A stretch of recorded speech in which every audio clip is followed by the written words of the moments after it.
সবকিছু যদি আল্লাহ সৃষ্টি করে থাকে তাহলে আল্লাহকে কে সৃষ্টি করেছে? এই প্রশ্নটির সম্মুখীন আমরা প্রায়ই হই, যেটা অমুসলিমদের কাছে হতে পারে, যেটা নাস্তিকদের কাছে হতে পারে, এবং আমাদের মতো মুসলমানদের মাথায়ও এই রকম প্রশ্ন ঘোরে।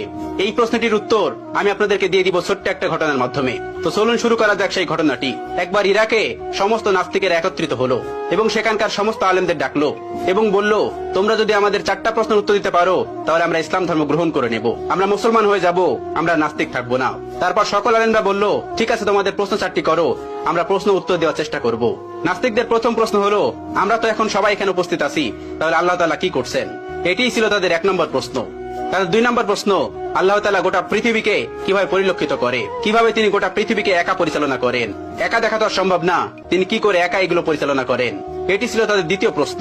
তাদের 3 নম্বর প্রশ্ন, মুসলমানদের নবী হযরত মুহাম্মদ সাল্লাল্লাহু আলাইহি ওয়াসাল্লাম মিরাজে গিয়েছিলেন, পৃথিবীর এই আহ্নিক গতি ভেদ করে আসমানের কোন দরজাতে তিনি আসমানে প্রবেশ করলেন এবং আল্লাহর সঙ্গে দিদার করলেন? এটি ছিল তাদের তৃতীয় প্রশ্ন। এবং তাদের সর্বশেষ প্রশ্ন, আল্লাহ তাআলার আগে কে, আল্লাহ তাআলাকে কে সৃষ্টি করেছেন? এই ছিল তাদের মোট 4টি প্রশ্ন। সেখানে